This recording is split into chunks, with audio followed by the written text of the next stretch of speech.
So let us continue. Limits में अपन लोगों ने जो लास्ट लेक्चर में पढ़ा था that was properties of limits, कि हमारे पास दो फंक्शन है, फंक्शन एफ और फंक्शन जी। फंक्शन एफ की लिमिट ए पर कितनी है एल, और जी की लिमिट क्या है एम, दोनों लिमिट एग्जिस्ट करती है। तो दोनों फंक्शन को अगर मैंने सम कर दिया तो लिमिट ऑफ, ये तो खैर एग्जिस्टेंस पे था, लिमिट क्या हो जाएगा दोनों का एल प्लस एम, और प्रोडक्ट कर दिया तो एल इंटू एम, डिवाइड कर दिया तो एल अपॉन एम। बहुत ईजी है सब, है ना, बहुत ईजी प्रॉपर्टीज है। तो इसी को अपन थोड़ा सा आगे ले जाएंगे, ठीक है। चलिए तो लेट्स स्टार्ट।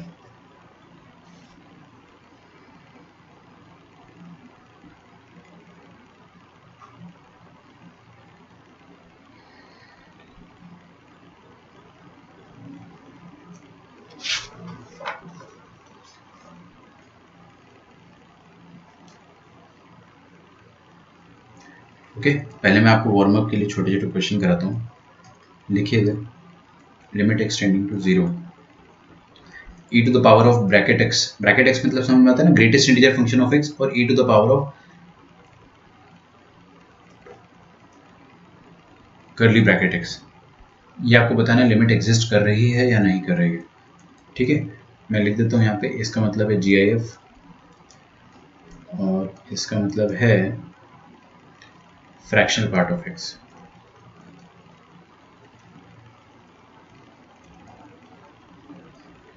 ओके, अब आप ध्यान से देखेंगे, आपको क्या करना है, यहाँ पे लेफ्ट हैंड लिमिट और राइट हैंड लिमिट निकालना है। तो LHL मैं निकाल देता हूँ, RHL आप निकाल लो, ठीक है।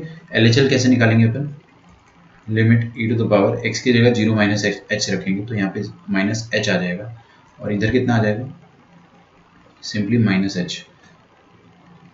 यहाँ पे लिखेंगे अपन अब h टेंडिंग टू जीरो, ठीक है। दुनिया में जहाँ जहाँ x था अपन ने 0 माइनस h 0 प्लस h रख दिया।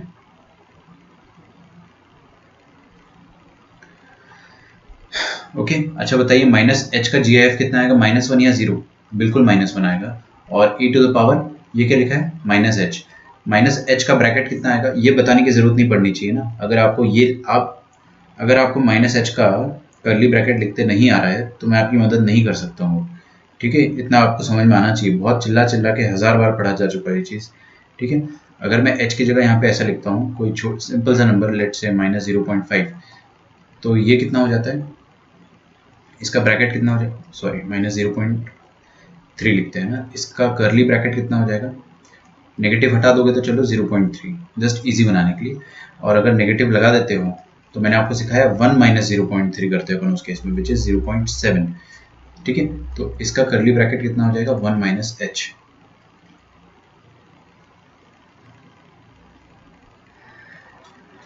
ठीक है। तो e to the power -1 into e to the power, अब क्या करो आप h की जगह लिमिट रख दो। यहाँ पे हम लोग लिख रहे हैं limit h tending to zero, h tending to zero limit, h की जगह 0 डाल दो, तो h की जगह 0 डाल दोगे तो 1 माइनस 0 कितना हो गया, 1 हो गया। तो e टू द पावर -1 मतलब 1 अपॉन ई इंटू ई, कितना आ गया, 1 आ गया। लेफ्ट हैंड लिमिट आ गई आपके पास 1, और राइट हैंड लिमिट कितनी आ जाएगी, राइट हैंड लिमिट देखिए यहाँ पे कितनी आ जाएगी, limit h tending to zero, दुनिया में जहाँ जहाँ x है वहाँ 0 प्लस h रखेंगे,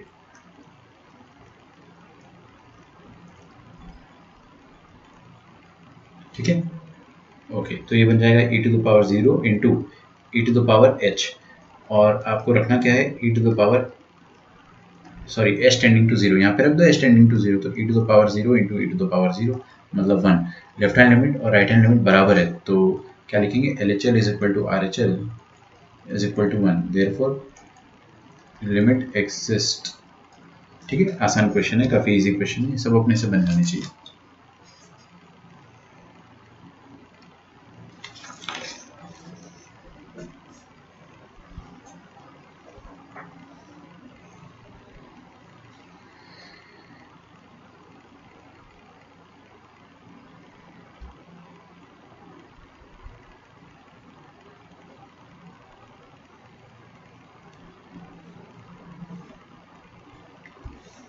अगला सवाल लिखते हैं,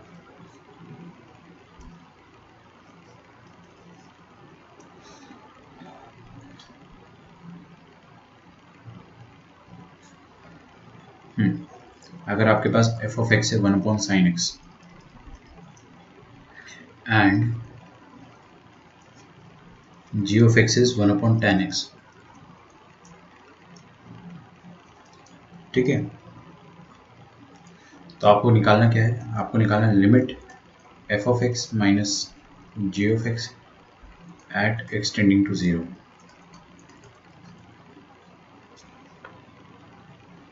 ये निकालना है आपको, निकाल लोगे क्या, पक्का? चलिए, तो पहले अपन क्या करते हैं, फंक्शन लिख लेते क्या है, तो फंक्शन है limit x tending to 0 f of x 1/sin x minus 1/tan x।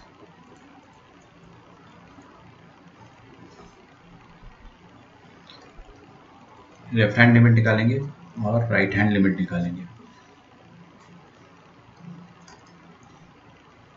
तो लेफ्ट हैंड लिमिट निकालने से, ओ रुको रुको रुको, मैं इसको सिंप्लीफाई कर सकता हूँ, actually I can simplify it. What I will do, limit x tending to 0 1/sin x minus 1/tan x को क्या लिख दिया, sin x upon cos x, तो यहाँ पे आ जाएगा sin x upon cos x। तो limit x tending to 0 1 minus cos x upon sin x, ये आपका फंक्शन हो गया। इसको और सिंप्लीफाई भी किया जा सकता है ना, इसको मैं फर्दर और भी सिंप्लीफाई करने की कोशिश कर सकता हूँ। जैसे कि मेरे दिमाग में क्या आ रहा है कि मैं इसको हाफ एंगल में तोड़ दूँ, तो हाफ एंगल में कैसे ब्रेक करेंगे, देखते हैं आप में से कितने लोगों को हाफ एंगल का फॉर्मूला आता है। हाँ भाई, 1 माइनस कॉस एक्स को मैं क्या लिख दूंगा, कॉस एक्स को लिख देता हूँ 1 minus 2 sine square x by 2, है ना, और नीचे क्या लिख दिया 2 sine x by 2 into cos x by 2। तो ऊपर क्या बन जाएगा, 1 और 1 तो कट जाएगा, और minus minus plus 2 sine square x by 2, तो ये 2 दिख रहा है ना आपको, ये 2 और 2 भी कटेगा, sine x by 2 sine x by 2 भी कटेगा, फिर तो क्या बचेगा साइन एक्स बाई 2 अपॉन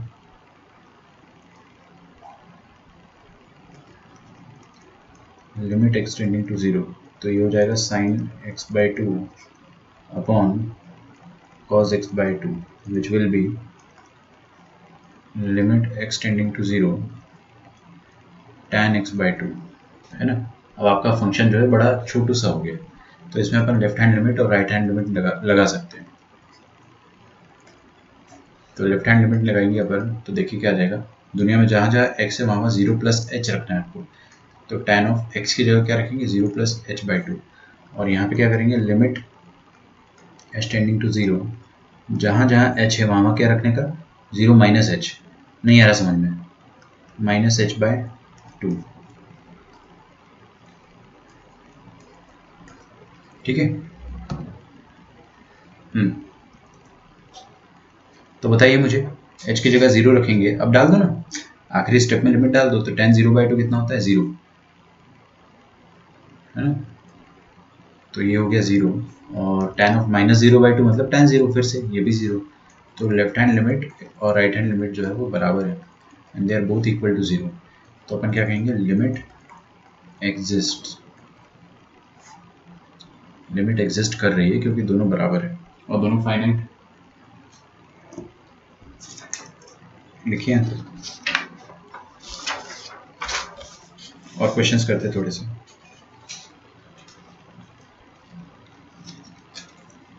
ये सारे क्वेश्चन जो है आपको बोर्ड लेवल के क्वेश्चन करा रहा हूँ मैं, ये इतने मुश्किल नहीं है, they are very easy.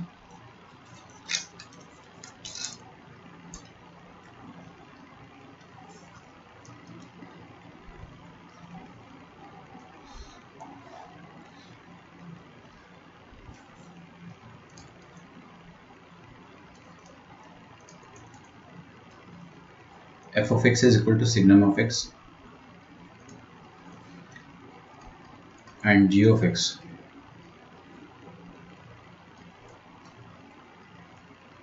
is equal to bracket x, then limit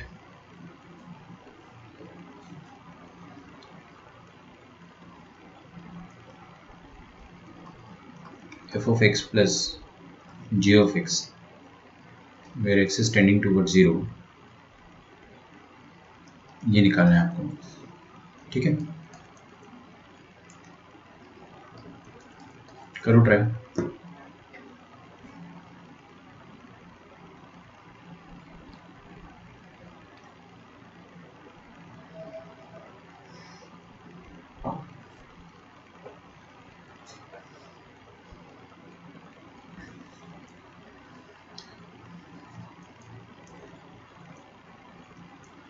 limit of F of x की जगह क्या डालना है, सिग्नम एक्स, और जी ऑफ एक्स की जगह क्या डालना है, greatest integer function of x, है ना। This is G I F. अब आपको L H L R H L निकालना है, तो एल एच एल निकाल लेते हैं, आर एच एल निकाल लेते हैं, देखते बराबर आगे तो एग्जिस्ट करती, नहीं आता तो नहीं करेगी ना। सब कुछ बहुत ईजी चल रहा है यहाँ पे, आपको बिल्कुल भी स्ट्रेस लेने की जरूरत नहीं है, ठीक है। तो दुनिया में जहाँ जहाँ एक्स है वहाँ वहाँ आपको क्या रखना है, 0 प्लस एच, तो ये आ जाएगा सिग्नम ऑफ एच प्लस ये आ जाएगा आपके पास ऐसा। और यहाँ पे भी आप क्या करेंगे, दुनिया में जहाँ जहाँ एक्स है वहाँ वहाँ रखने का है 0.0 माइनस एच, मतलब minus H.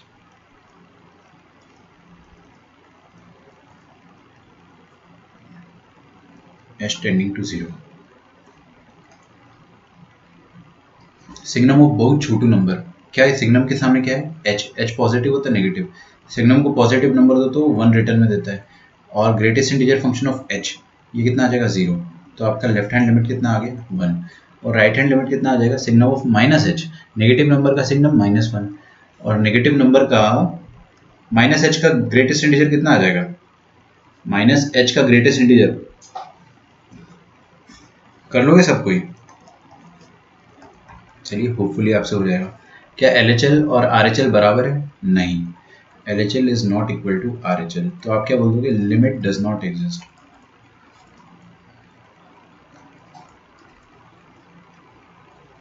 Limit does not exist, okay.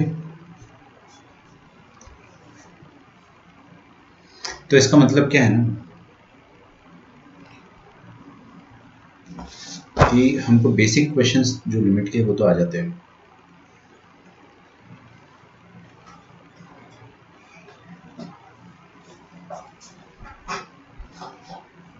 अच्छा, सम बेसिक algebraic आइडेंटिटीज। इससे पहले कि मैं आपका लिमिट चैप्टर बहुत एकदम फ्रेश तरीके से स्टार्ट करूं, जिसमें मैं आपको तरीके बताऊंगा कि कैसे सॉल्व करना होता है, हमको कुछ बेसिक अलजेब्रिक आइडेंटिटीज पता होनी चाहिए।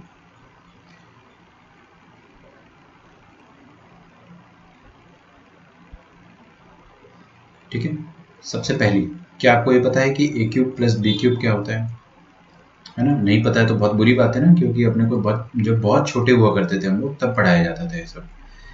ए क्यूब माइनस बी क्यूब पता होना चाहिए, तो मैं लिख नहीं रहा हूँ ना, सबको पता है, good. A cube plus B cube plus C cube -3abc, ये क्या होता है, ठीक है। अच्छा, ये दोनों आइडेंटिटीज मैं लिख देता हूँ, देखिएगा ध्यान से ना। a प्लस बी का होल क्यूब क्या होता है, ये होता है a plus b into a square minus A b plus b square, और a cube minus b cube क्या होता है, a minus b into a square plus a b plus b square. Last वाली आइडेंटिटी जो होती है that is a plus b plus c into a square plus b square plus c square minus A B minus B C minus C A. देखो, इसी identity के नीचे लिखिए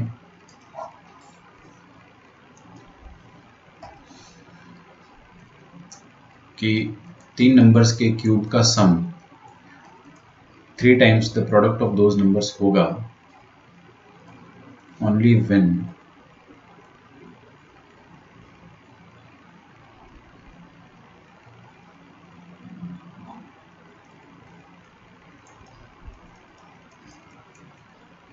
देखो ना, ध्यान से देखो, बहुत इजी है।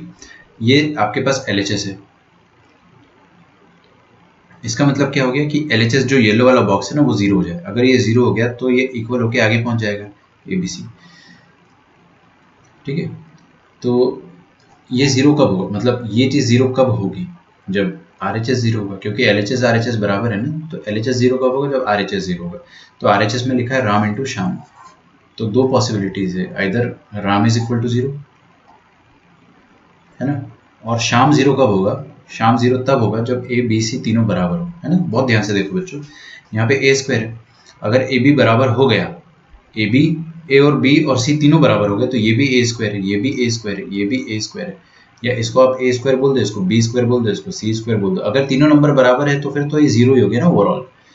तो या तो ये होगा, या तो A B और C बराबर होगा, ठीक है।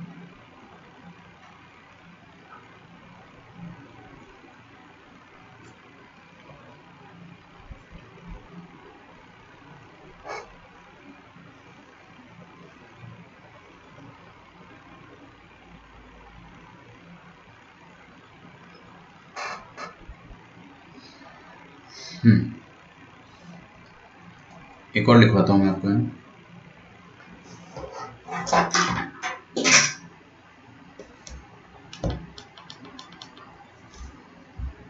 लिख के रखो यहाँ तक आप पहले।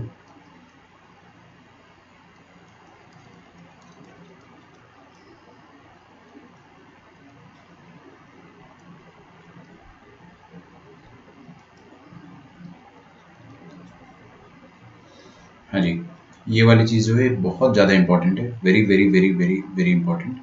अगर आपके पास ऐसा दिया जाता है x की power 4 plus x square plus 1, है ना, तो ये इजीली फैक्टर होता है। इसके दो फैक्टर आराम से बनते हैं। पहला फैक्टर बनता है x square plus x plus 1, और दूसरा फैक्टर बनता है x square minus x plus 1।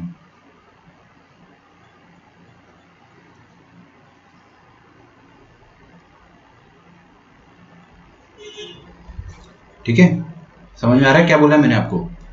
x की पावर 4, x की पावर 2 और x की पावर 0 मतलब 1। अगर आपको 420 दे रखा है, 420 फॉर्मूला कहते हैं इसको, है ना। 420 समझते हो ना क्या होता है? हाँ, तो 420 का फॉर्मूला ये होता है कि 4, 2 एंड 0, यहाँ पे 1 को आप मन की आंखों से देखोगे तो वो x की पावर 0 लिखा हुआ है। तो जब भी आपके पास 420 वाला फॉर्मूला आता है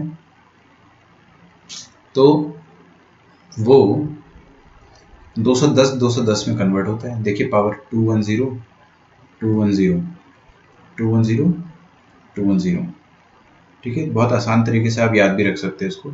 अच्छा, माइनस आता है एक बार, है ना, तो ध्यान रखिएगा, है ना, क्या होता है 210, और एक बार 210 में क्या होता है, इधर चुपके से माइनस लगा देते हैं अपन। समझ में आ रहा है ना आपको? ऐसे छोटे छोटे एकदम जो बच्चों वाली ट्रिक्स होती है वो सब समझ में आनी चाहिए अपने को। तो 420 का फॉर्मूला ये कहता है आपको, ये चीज़ आपको एकदम याद होनी चाहिए। लिख लो इसको अच्छे से, ट्रिक को भी लिख लो।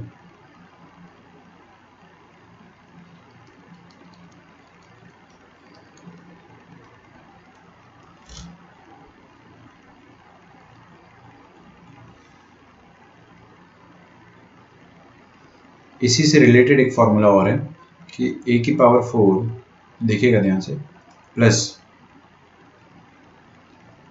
2a स्क्वायर b स्क्वायर, एक मिनट रुकिए ना,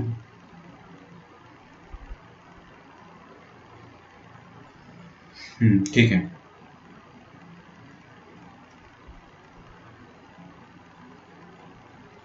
ए square B square plus B की पावर 4, है ना। इसका भी एक डायरेक्ट आइडेंटिटी अपन लिख सकते हैं।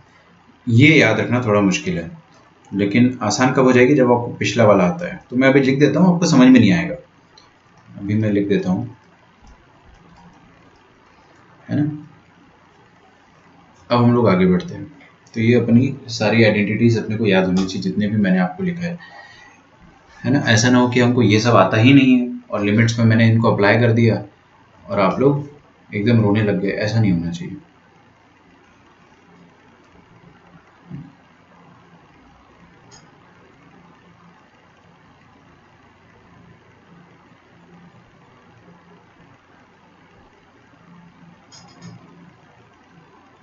अच्छा चलो,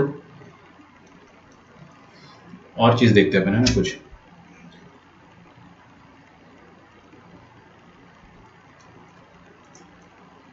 देखिए सम इम्पोर्टेंट डायरेक्ट रिजल्ट।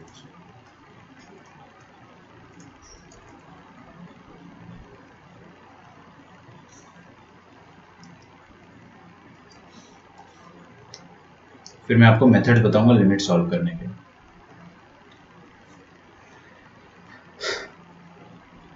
तो पहला है, बताइए मुझे sum of first and natural numbers, sum of first N natural numbers क्या होता है? n into N plus one by two. ठीक है, इसको हम लोग सिग्मा एन भी कहते हैं, सिग्मा एन। अच्छा, sum of square of first N natural numbers, ये क्या होता है? देखो आपको याद है तो अच्छी बात है, नहीं याद है तो अभी याद कर लो, है ना। Divided by 6, n into N plus one into two n plus one divided by 6, sigma n square कहते हैं इसको अपन। और क्यूब आता है लास्ट में ना, काफ़ी इजी होता है। Sum of cubes of first N natural numbers.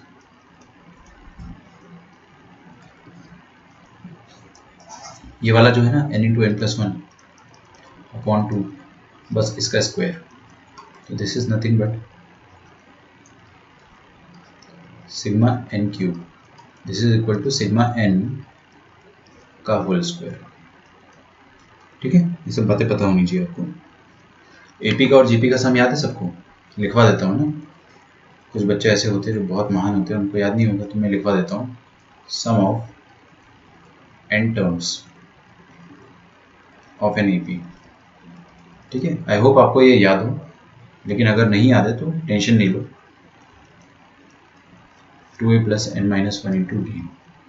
ठीक है, या तो ऐसा भी लिख सकते हैं n by two into first term plus last term, और sum of n terms of GP.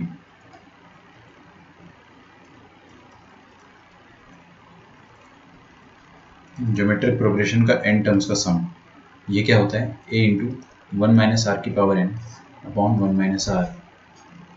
और इन्फिनिट टर्म्स अगर होगी तो सिंपली सम हो जाता है a upon one minus R, यहाँ पे mod R less than one होता है। ठीक है, सॉरी, इन्फिनिट टर्म्स का सम अपन ने देखा है बचपन में।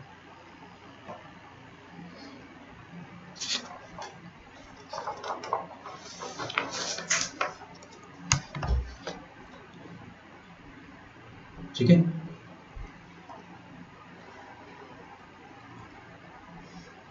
तो बाई चांस आपको कोई फॉर्मूला नहीं पता था तो अब पता चल गया ना। ठीक है, आज के बाद कभी ये बहाना नहीं बनना चाहिए कि सर मेरे को जीपी के सम का फॉर्मूला याद नहीं रहता है, भूल गया था। ये सब नहीं होना चाहिए, है ना। चलिए लिखिए,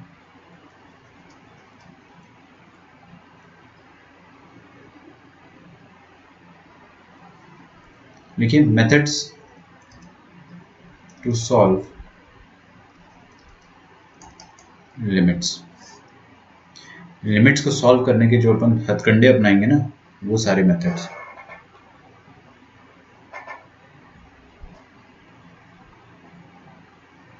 सबसे पहला मेथड है फैक्टराइजेशन। मैंने आपको अगर ये क्लास 11th में पढ़ाया भी है तो भी मैं पूरा बेसिक से पढ़ा रहा हूँ सब कुछ। ठीक है, अगर मैं आपके सामने जीपी के सम का फॉर्मूला लिख रहा हूँ तो इससे बेसिक कुछ हो नहीं सकता है।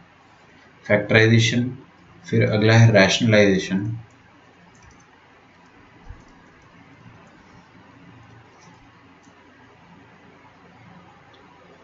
फिर है double rationalisation,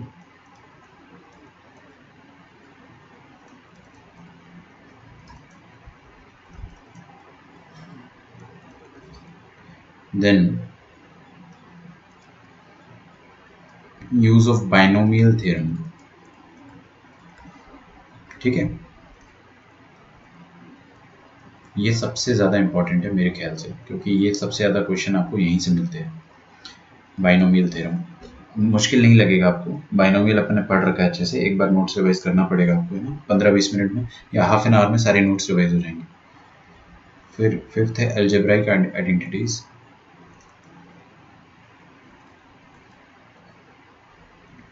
The sixth is very important, very ultra important, important law of love, ठीक है।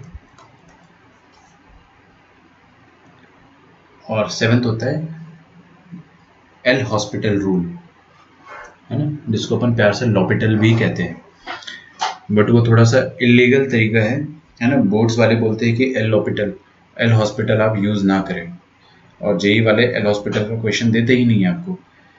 तो एल हॉस्पिटल कहाँ यूज़ आता है, छोटी मोटी एग्जाम अगर आप सीईटी वगैरह देते हो तो आप धड़ाधड़ एल हॉस्पिटल से सॉल्व कर लोगे, ठीक है। कभी कभार जेई में भी क्वेश्चन आया है एल हॉस्पिटल का, तो वो अपन बाद में देखेंगे। सबसे पहले अपने को क्या करना है कि ये टोटल 6 मेथड्स है अपने पास लिमिट्स को सॉल्व करने की। और लिमिट्स में अपन सॉल्व क्या करते हैं,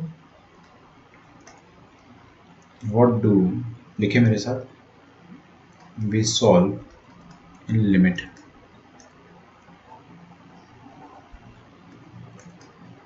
लिमिट में हम लोग क्या सॉल्व करते हैं, लिमिट में हम लोग सॉल्व करते हैं इनडिटरमिनेट फॉर्म। तो ये क्वेश्चन और आंसर लिखिए, इनडिटरमिनेट फॉर्म। कितने इनडिटरमिनेट फॉर्म्स होते total, how many indeterminate forms, 7। तो टोटल 7 लिखें, टोटल 7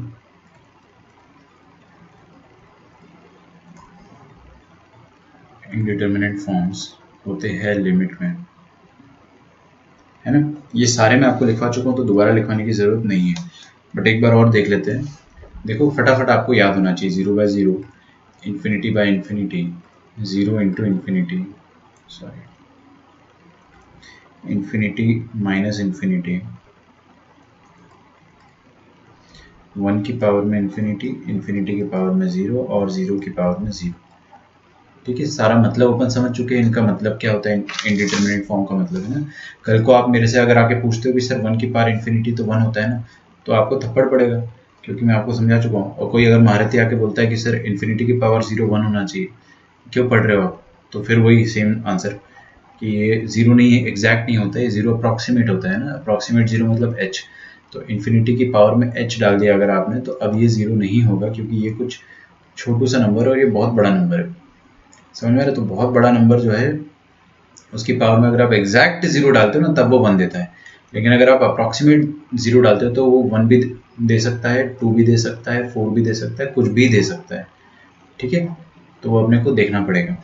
तो लेटेस्ट स्टार्ट, सबसे पहले अपन स्टार्ट करते हैं रैशनलाइजेशन। लिखिए सबसे पहला तरीका, no no no no sorry, factorisation,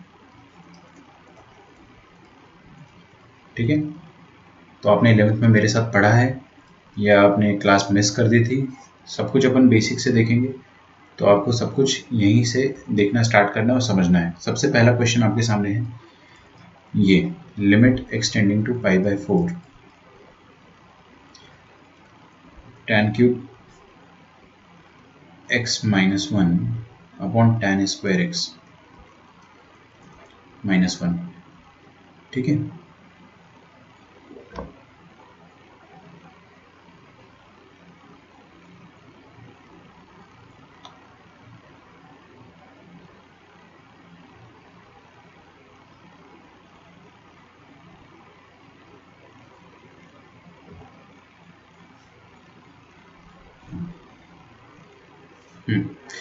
सबसे पहले मुझे आप टाइप करके बताओ यहाँ पे कि कौन सा इनडिटरमिनेट फॉर्म है, which indeterminate form is this, type करके बताओ।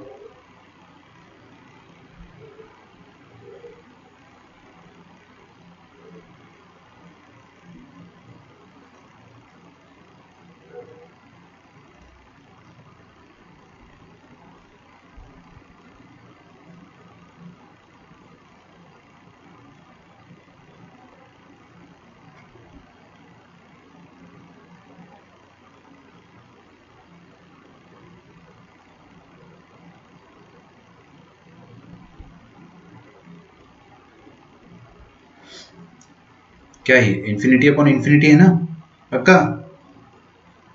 अरे भाई ये तो इन्फिनिटी बाय इन्फिनिटी है ना, 0/0 लिख रहे हो यार, आप लोग क्या कर रहे हो, ठीक है, 0/0 है ना, गुड। देखिए क्या है ना कि आपको कभी भी इनडिटर्मिनेट फॉर्म पता करना हो तो what should you do, x की जगह π/4 रख दो भाई, तभी तो पता चलेगा। तो π/4 रखा आपने, अब ध्यान से देखना है ना, 10π/4 कितना होता है 1, 1 - 1 0, नीचे भी 0, तो 0/0 का इंडिटर्मिनेट फॉर्म है। ठीक है, 0/0 का इंडिटर्मिनेट फॉर्म जो है उसको कैसे सॉल्व करें अपन, ट्राई टू फैक्टराइज। ऊपर क्या लिखा है, a³ - b³। क्या आपको a³ - b³ याद है? हाँ बिल्कुल, बार बार अपने कॉपी में आइडेंटिटी लिखो। देखो a³ - b³ क्या होता है, a - b into a² plus b² plus ab, है ना। तो ऊपर अपन क्या करेंगे, फैक्टराइज कर देंगे। जब जब अपने को फैक्टराइज करने का मौका मिलेगा तब तब अपन फैक्टराइज करेंगे, हर बार करेंगे, ताकि आपका जो क्वेश्चन है वो छोटा हो जाए। तो a³ - b³ को क्या लिख दिया मैंने, tan x - 1 मतलब a - b into a² plus b², यहाँ b² आएगा, प्लस ab। समझ में आया क्या? पक्का? अच्छा, नीचे क्या लिखा है, नीचे लिखा है elephant square minus camel square, मतलब a + b into a - b। तो इसको अपन लिख देंगे tan x - 1 upon tan x + 1। ये कट गया। रुको रुको रुको, काटने से पहले, है ना, काटने से पहले आपको बोलना पड़ेगा कि tan x - 1 जो है, जिसको आप काट रहे हो वो 0 ना हो। ठीक है, तो tan x क्या हो जाएगा, यहाँ पे 1 हो जाएगा।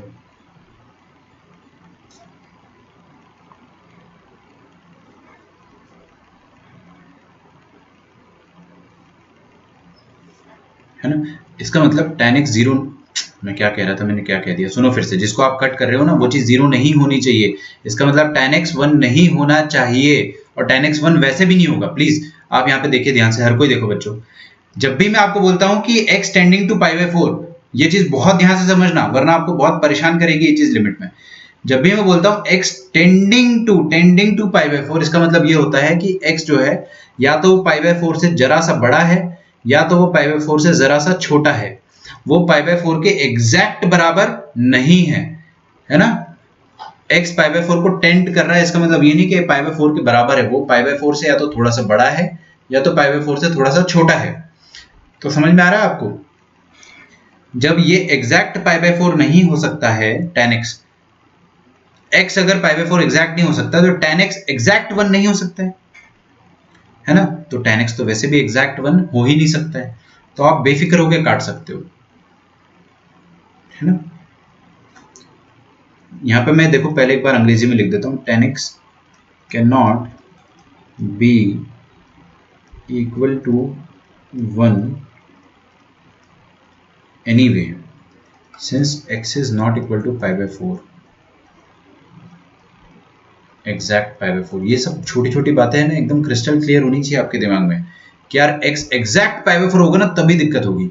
अगर x एक्यूरेट एग्जैक्ट π/4 हो गया तो ये tan x 1 हो जाएगा और 1 - 1 0 हो जाएगा, तो आप काट नहीं सकते फिर 0 0 को, है ना। लेकिन यहाँ पे ऐसा कुछ नहीं है, tan x यहाँ पे 1 हो ही नहीं सकता है, क्योंकि x जो है वो π/4 से थोड़ा बड़ा है या थोड़ा छोटा है। तो आपका क्वेश्चन देखिए, ये जो इनडिटर्मिनेट फॉर्म था 0/0 किसकी वजह से आ रहा था, इसकी वजह से। चोर कौन था, tan x - 1, tan x - 1 चोर था, चोर पकड़ा गया। अब आपका इनडिटर्मिनेट फॉर्म जो है वो 90%, 99% चांस है कि खत्म हो गया है। तो देखिए जहां दुनिया में जहां जहां tan x है, मैं पहले एक बार लिख देता हूं, tan² x + 1 + tan x upon tan x + 1। तो दुनिया में जहां जहां x है वहां आप क्या रख दो, वहां आप π/4 रख दो। तो ऊपर रखेंगे 1 + 1 + 1 डिवाइडेड बाय 1 + 1, तो कितना आ जाएगा 3/2। समझ में आया क्या? पक्का? कोई फड़फड़ाहट? समझ में आ रहा है ना। चलिए आगे बढ़ते हैं। तो अब सुनो मेरी बात, सुनो सुनो सुनो। बच्चों को डाउट क्या आता है यहाँ पे, बहुत अच्छा डाउट आता है बच्चों को हमेशा कि सर आपने अभी हमको ये तरीके सिखाए लिमिट सॉल्व करने के, है ना। तो अभी तक जो आप लेफ्ट हैंड लिमिट और राइट हैंड लिमिट निकालना सिखा रहे थे हमको, वो क्या था, व्हाट वाज दैट? वो कोई तरीका नहीं था क्या? LHL RHL आप निकालना सिखा रहे थे, वो भी तो एक तरीका था। वो यहाँ पे क्यों नहीं लिखा आपने? तो मेरा कहने का मतलब ये है कि वो तरीका जो था दैट इज वैलिड फॉर छोटे छोटे क्वेश्चन। बहुत बच्चों वाले जो क्वेश्चन होते हैं ना उनमें LHL RHL चल जाता है, लेकिन यहाँ पे आप मेरे को बताओ, आप यहाँ पे LHL RHL लगा पाते क्या? नहीं लगा पाते ना, क्योंकि मुश्किल हो जाता है आपके लिए, क्योंकि आप x की जगह π/4 प्लस h रखते हैं, फिर आप tan का ग्राफ बनाते हैं, उस ग्राफ में देखते हैं कि ये π/4 है, इस पे वैल्यू कितना आती है 1 आती है, π/4 से थोड़ा आगे रखेंगे तो 1 से ऊपर वैल्यू आएगी, फिर आप यहाँ पे 1 प्लस है ना, फिर tan की जगह आप दुनिया में जहां जहां tan है वहां पे 1 प्लस h कुछ रखोगे, तो वो थोड़ा सा मुश्किल हो जाएगा। तो ऐसे क्वेश्चंस के लिए जहां पे LHL RHL से काम मुश्किल हो जाता है, उसमें अपन ये 6 मेथड लगाते हैं। दूसरा सवाल आता है कि सर इसमें आपने लिमिट का आंसर निकाला 3/2, तो इसमें अपन ने LHL RHL तो निकाला नहीं है, तो लिमिट का आंसर आप कैसे बोल सकते हैं 3/2 है? मैं ये कह रहा हूं कि LHL RHL जो है वो बाय डिफॉल्ट निकल गया है। ये जो आंसर आया ना आपका लिमिट, एल्जेब्रिक आइडेंटिटीज लगा के काटा पीटी मचाने के बाद जो आंसर आया है आपका, वही आंसर LHL भी है और वही आंसर RHL भी है, बेफिक्र हो जाओ, ठीक है। यही LHL है, यही RHL है, लेकिन वो शॉर्ट तरीके से आ गया, स्टाइलिश तरीके से आ गया आपका आंसर, ठीक है। आपको मेहनत नहीं करनी पड़ी 1 प्लस h 1 माइनस h रखने की, ठीक है ना।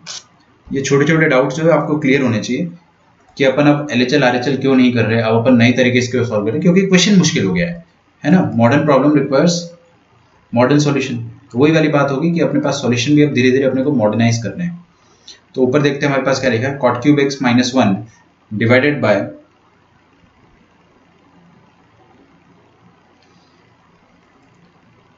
cot cube x plus cot x minus 2।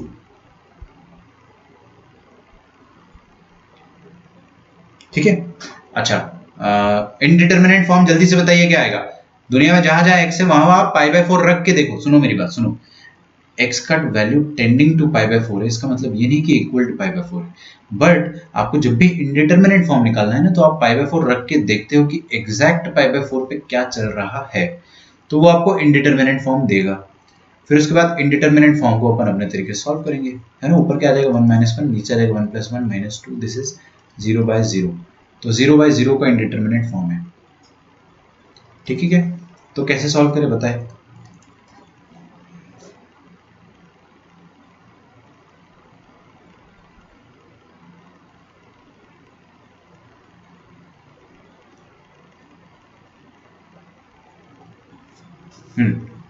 Factorise कर देता हूं, मैंने क्या बोला, let cot x is equal to 1, cot x को oh no no no y रख देते ना y, तो ये चीज हो जाएगी लिमिट, सुनो मेरी बात ध्यान से सुनो है ना बच्चों, cot x को अगर मैंने y रखा है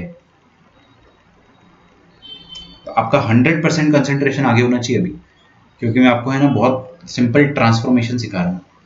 यहां देखिए क्या था x, अभी अपन ने cot x को क्या बोल दिया y, cot x को हमने क्या बोल दिया y, तो जब x π/4 था,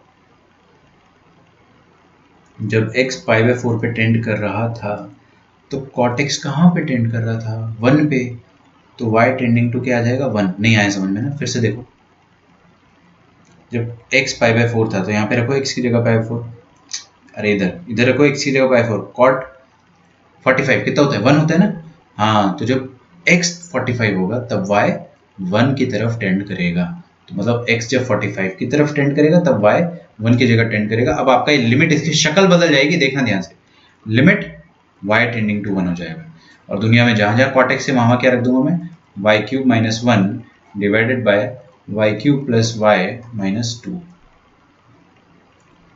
ठीक है। ऊपर वाले का फैक्टर निकाल लेते हैं, a³ - b³ क्या होता है, a - b × a² + b² + ab divided by, नीचे वाला जो है उसका फैक्टर देखिए, एक फैक्टर तो आपको 1 दिख गया, क्यूबिक का कभी भी आपको रूट निकालना हो तो क्यूबिक का रूट तो हनुमान जी भी नहीं निकाल सकते, है ना, बट आपको हिट एंड ट्रायल करना पड़ेगा, निकालने का तरीका तो कुछ है ही नहीं उसका। तो आप यहाँ पे y की जगह क्या रख दो 1 रख दो, 1 + 1 - 2, हाँ देखो ना 1 रखो, 1 + 1 - 2, 1 एक रूट है इसका, तो 1 - 1 y - 1 विल बी 1 फैक्टर। दूसरा फैक्टर निकालने का तरीका मैंने आपको सिखाया, कैसे निकालते देखो, y³ लाना है तो y² -2 लाना है, और यहाँ पे -1 ऑलरेडी है तो +2 करेंगे, बीच वाला टर्म क्या है y, देखो 2 × y आएगा 2y, और -1 × क्या करो कि y आ जाए, -1 × +y करेंगे तब जाके आपके पास -y आएगा। तो मैंने इसका फैक्टराइज कर लिया, गरीबों की तरह अगर करना है आपको तो आप ऐसे भी कर सकते हो, y³ + y - 1 divided by y - 1, ऐसे करके आप करोगे ना तो भी आपका आंसर y² + y + 2 आ जाएगा। ठीक है, लेकिन गरीबों की तरह करना नहीं है। मैं फिर से बता देता हूँ मैं करता कैसे हूँ, क्योंकि क्या है, देखो क्या करना है, फर्स्ट टर्म पे टारगेट करो। वाई क्यूब कैसे बनेगा, जब ये वाई को वाई स्क्वायर मिलेगा, दे दो। फिर -2 कब बनेगा, जब ये -1 को +2 मिलेगा, इसको भी दे दो। अब बीच वाला टर्म देख लो बन रहा है क्या, प्लस वाई लाना है आपको। तो वाई कब बनेगा, जब वाई और 2 मल्टीप्लाई होंगे 2y, और ये वाला कांस्टेंट किसी y के टर्म से मल्टीप्लाई होगा। तो 2y को क्या चाहिए कि वो y बन जाए, -y। -y कब आएगा, जब -1 को +y मिलेगा। -1 इंटू +y -y आ गया ना, +y, ओवरऑल +y आ गया। टाइम लगता है इसमें, प्रैक्टिस आपको बहुत करनी है। अच्छा, y टेंड कर रहा है 1 की तरफ, y 1 की तरफ टेंड कर रहा है, y 1 नहीं है, y is tending towards 1, y is not equal to 1, है ना, ये आपको पता होना चाहिए। तो अपन y को y-1 और y-1 को काट सकते हैं।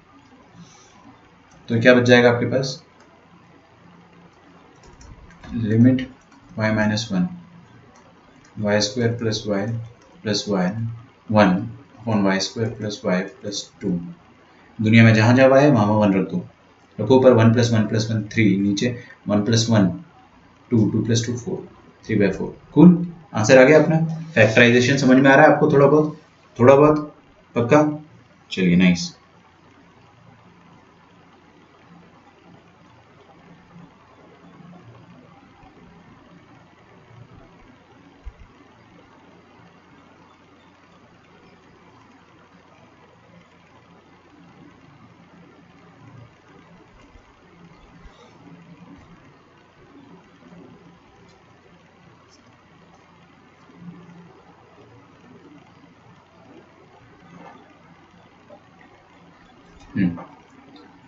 अगला क्वेश्चन है, लिमिट x टेंडिंग टू 0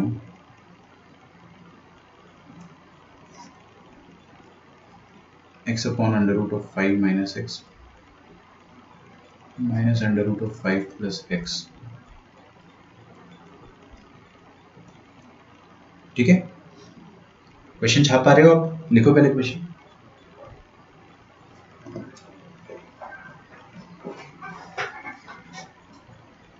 अब ज्ञान की बात सुनना है ना, ज्ञान की बात, जिसको अपन थोड़ा स्टाइल मार के टिप लिख देंगे। तो जो ज्ञान की बात है दैट इज कि जब भी आपको अंडर रूट दिखता है, ध्यान से देख लो, इसको लिख लो, whenever you see radical sign in limits question or in any question, है ना, try to rationalize first। पहले आप रैशनलाइज करने की कोशिश करें।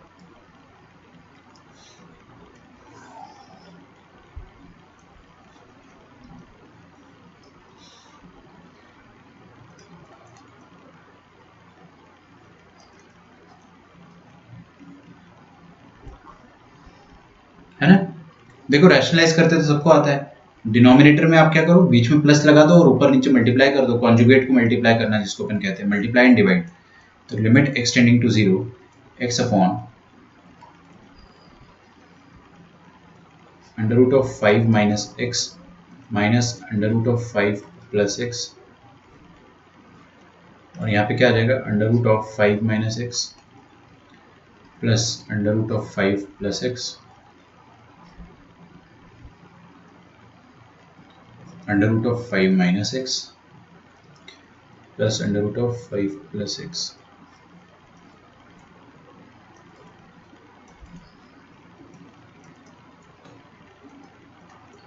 ठीक है, तो ये आ जाएगा x इंटू √5 - x, ऊपर आ जाएगा √5 + x डिवाइडेड बाय, ध्यान से देखिएगा, elephant minus camel, elephant plus camel, क्या करेंगे, a + b into a - b होता है a स्क्वायर, ये हो गया a square minus b square, बीच में प्लस था लेकिन वो माइनस आ जाएगा, 5 और 5 कट जाएंगे, -2x बचेगा आपके पास। तो ऊपर बचेगा x into √something plus √something upon minus 2x। ठीक है, ये x और x कट जाएगा, तो what you will be left with limit x tending to 0 root of 5 minus x under root of 5 plus x divided by -2। ठीक है, अब x की जगह क्या रख दो आप, 0 डाल के देख लो, इनडिटरमिनेट फॉर्म चला गया। अच्छा, मैंने आपसे पूछा नहीं कि इनडिटरमिनेट फॉर्म किसका था, 0/0 का था, है ना। अब डाल के देख लो ना, x की जगह 0 डालो, यहाँ पे क्या बचेगा, √5 माइनस √5 कितना हो गया, 0। ऊपर भी 0 आएगा। हाँ, अब डाल के देखो 0, तो क्या बचेगा, √5 प्लस √5, तो कितना आ जाएगा, 2√5 डिवाइडेड बाय -2, तो आंसर आ जाएगा -√5। ठीक है, this will be your final answer.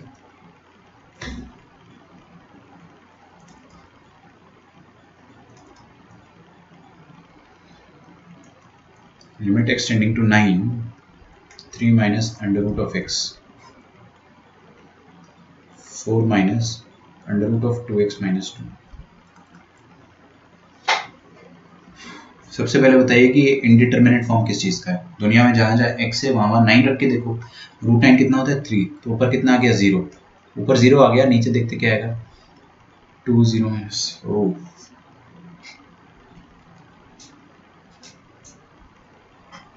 नहीं 9 रखना है ना, 2 9 18 -2 6 16 का अंडर रूट 4, 4 माइनस 4 0, तो ये भी 0/0 है, this is also 0/0। Indeterminate form 0/0 का है, तो व्हाट विल यू डू, आप क्या करोगे, इसमें कोशिश करोगे, अंडर रूट देखा आपने, जितने बार आपको अंडर रूट दिख रहा है उतने बार आपको रैशनलाइजेशन का सोचना है। तो अंडर रूट कहाँ कहाँ है, डिनोमिनेटर में भी है और न्यूमरेटर में भी है, तो दोनों को रैशनलाइज कर दूं, बिल्कुल, आपको दोनों को, जहां जहां अंडर रूट है वहां वहां रैशनलाइजेशन करना पड़ेगा, इसको अपन कहते हैं डबल रैशनलाइजेशन। ठीक है, तो इसमें अपन क्या करेंगे, we will do double rationalization. तो हम लोग क्या करेंगे, देखिए, limit x tending to 9, 3 minus √x upon 4 minus 2x minus 2। तो आप क्या करो, पहले न्यूमरेटर, चलो पहले डिनोमिनेटर को रैशनलाइज कर दिया मैंने। डिनोमिनेटर को रैशनलाइज करने के लिए मैंने क्या करा कि 4 plus under root of 2x minus 2, और इधर भी 4 plus under root of 2x minus 2, 3 minus √x, इसको भी रैशनलाइज करना है, तो कैसे करेंगे, 3 प्लस √x से मल्टीप्लाई डिवाइड, ये हो गया। समझ में आया क्या,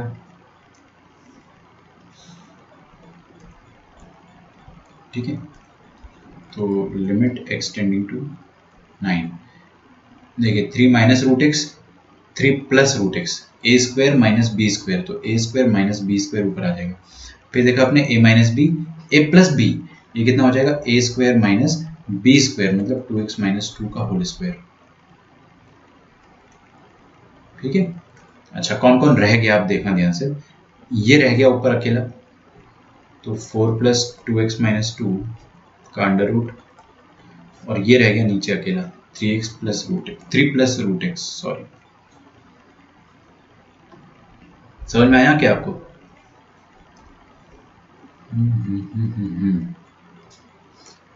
तो इसको मैं लिख देता हूँ x टेंडिंग टू 9, ऊपर क्या है 9 माइनस एक्स, और नीचे क्या है 16 minus 2x minus minus plus 2, तो 18 माइनस 2x हो जाएगा, 18 माइनस 2x, है ना, into 4 plus 2x minus 2 divided bye 3 plus √x। अच्छा, ये जो 18 माइनस 2x है, आगे देखिए, हर कोई आगे देखो प्लीज, ये जो 18 माइनस 2x है, इसको मैं इसमें 9 कॉमन ले सकता हूँ, सॉरी 2 कॉमन ले सकता हूँ, तो व्हाट आई विल डू, ऊपर 9 माइनस एक्स है और नीचे क्या ले लिया 2 कॉमन, तो क्या बचेगा फिर से 9 माइनस एक्स, है ना, और यहाँ पे क्या बचेगा 4 प्लस 2x माइनस 2 और 3 प्लस √x। डिश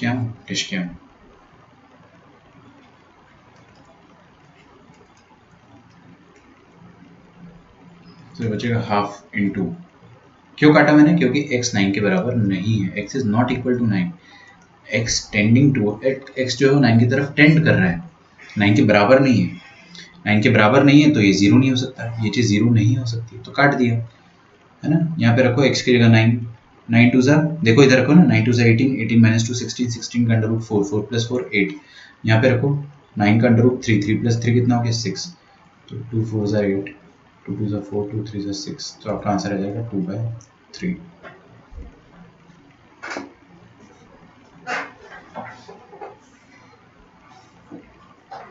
अब मेरी बात ध्यान से सुनना, चाहे तो आप लिख भी सकते हो, रैशनलाइज करने से इनडिटर्मिनेंट फॉर्म अपने आप चला जाता है 99% ऑफ द टाइम्स।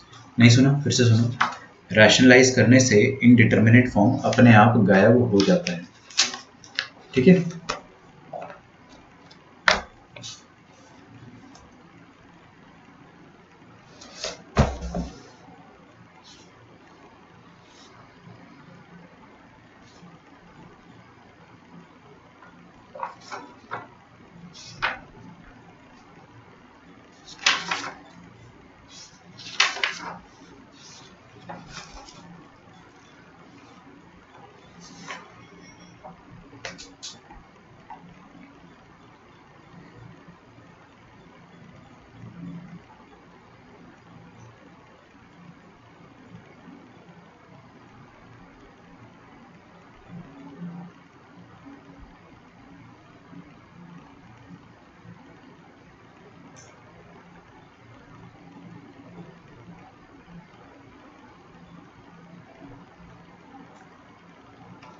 चलिए, तो कितने तरीके देख लिए अपन ने आज सॉल्व करने के, बहुत सारे तरीके देख लिए। हमने फैक्टराइजेशन देख लिया, रैशनलाइजेशन देख लिया, डबल रैशनलाइजेशन देख लिया, यूज ऑफ बाइनोमियल थ्योरम अपन लास्ट में देखेंगे, अलजेब्रिक आइडेंटिटीज हम लोग देख ही रहे, we are already applying algebraic identities like a cube minus b cube, a cube plus B cube, वो सब अपन देख रहे हैं, ठीक है। तो वो भी अपना पैरेलली चलता रहेगा। इन्वॉल्विंग लॉ ऑफ लव, तो अपन अब डायरेक्टली क्या करते हैं ना, एक दो क्वेश्चन लॉ ऑफ लव के करेंगे, लेकिन उससे पहले लॉ ऑफ लव के करेंगे, लेकिन उससे पहले एक दो क्वेश्चन और करते हैं। लिखिए लिमिट x टेंडिंग टू 2, 2 की पावर x माइनस 4 इंटू 2 की power x plus 2 divided by 2 to the power x by 2, power में है x बाई 2 है ना, माइनस 2,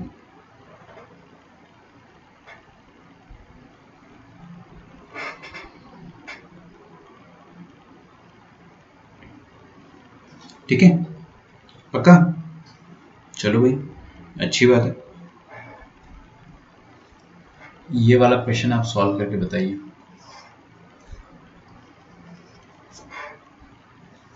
ट्राई करो उसको।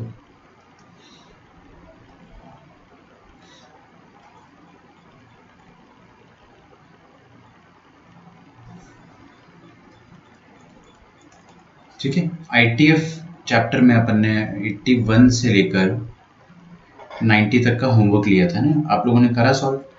अपने डाउट्स टाइप करो यहाँ पे कमेंट बॉक्स में, take your time, 2 minute 3 minute लो, अपने सारे डाउट्स यहाँ पे लिखो कमेंट बॉक्स में, अभी के अभी, है ना।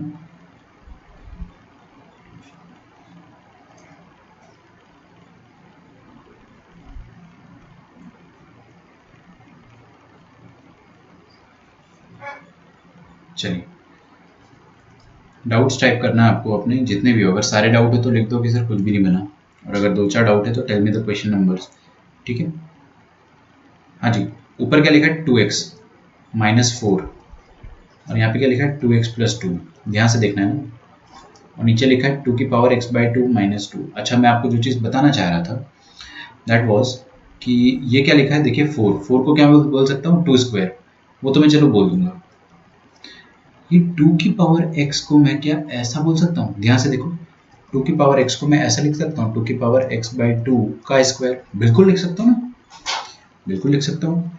तो ये चीज़ क्या लिखी, 2 की पावर x बाई 2 का स्क्वायर लिखा हुआ है, और क्यों करा ऐसा मैंने, क्योंकि नीचे 2 की पावर x/2 मुझे दिखाई दे रहा है। लिमिट एक्सटेंडिंग टू 2, ऊपर क्या लिखे देखिए a square minus b square, तो ये बन जाएगा a plus b into a minus b divided by, अच्छा ये 2x प्लस 2 लिखना भूल गया मैं, तो 2 की पावर x प्लस 2। अच्छा ये इनडिटर्मिनेट फॉर्म कौन सा था बच्चों, मुझे बताओ कि ये इनडिटर्मिनेट फॉर्म क्या था। 2 की जगह x की जगह आप 2 रख के देख लो, 2 स्क्वायर माइनस 4 कितना, ऊपर 0 आ रहा है और नीचे क्या आ रहा है, यहाँ पे रखो 2 की पावर 1 और माइनस 2 मतलब 0/0, 0/0 का इनडिटर्मिनेट फॉर्म आ रहा है। तो हम लोगों ने क्या करा, रैशनलाइजेशन, सॉरी फैक्टर्स निकाल लिए हम लोगों ने, a square minus b square, तो अपने एल्जेब्रिक आइडेंटिटीज यूज करके फैक्टर्स निकाल लिए। अब आपको समझ में आ रहा है कि देखिए क्या क्या कट सकता है ना, कटने वाली चीज जो है वो ये है और ये है, और यहाँ पे लिख लो आप 2 की पावर x/2 जो है वो 2 के बराबर वैसे भी नहीं हो सकता है, ठीक है, क्योंकि उसके लिए x इक्वल टू 2 होना चाहिए। This is not equal to 2 since x is not equal to 2, x tends towards 2, x 2 के बराबर नहीं है, x 2 को टेंड कर रहा है ना, फर्क समझो आप। तो ये हो जाएगा लिमिट x टेंडिंग टू 2, 2 की पावर में x/2 प्लस 2 इंटू 2 की पावर में x, 2 की पावर में x प्लस 2 डिवाइडेड बाय 1, तो डिवाइडेड बाय 1 क्या ही लिखूं मैं ना। चलो अब क्या करो, इनडिटर्मिनेट फॉर्म, जो भी कटना पिटना होता है ना, कटने पिटने के बाद इनडिटर्मिनेट फॉर्म खत्म हो जाता है। तो x की जगह आप यहाँ पे क्या कर दो, 2 की पावर 2/2 कितना हो गया, 2 की पावर 1, अरे यार रख दो ना, अब तो इनडिटर्मिनेट फॉर्म 0/0 खत्म हो चुका है, तो x की जगह 2 रख दो, तो 2 की पावर 1 मतलब 2 प्लस 2 4, तो ये हो गया 4 इंटू यहाँ पे रखो 2 स्क्वायर प्लस 2, 4 प्लस 2 6, तो आपका आंसर आ जाएगा यहाँ से 24।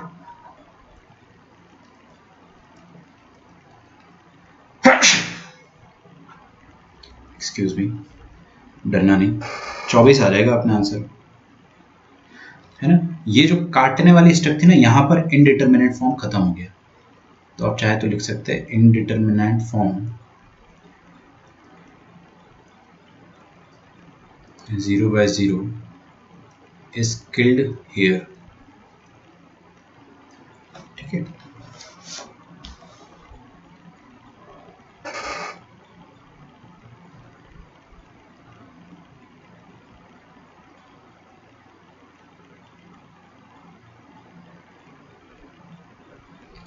तो यहीं तक अपन आज का थ्योरी सेशन रखेंगे। लॉ ऑफ लव नेक्स्ट है, उसके लिए मुझे थोड़ा फ्रेश माइंड चाहिए, आपका भी और मेरा भी। फ्रेश माइंड से अपन करेंगे तो आपको समझ में आ जाएगा, है ना, ठीक है। तो लॉ ऑफ लव अपन कल देखेंगे, इट इज़ वेरी इंपॉर्टेंट। परसों से अपन G.N. बर्मन के क्वेश्चन स्टार्ट करेंगे, मतलब कल से ही, right from tomorrow we will start G.N. Berman के क्वेश्चंस।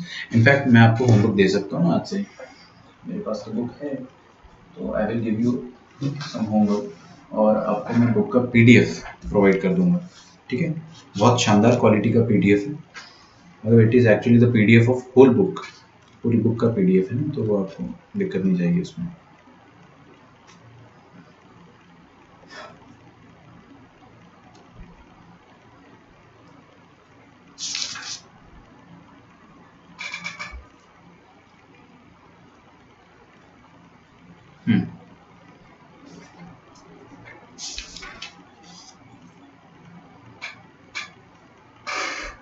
लिखिए होमवर्क, G.N. बर्मन का होमवर्क आपको करना है 268 से लेकर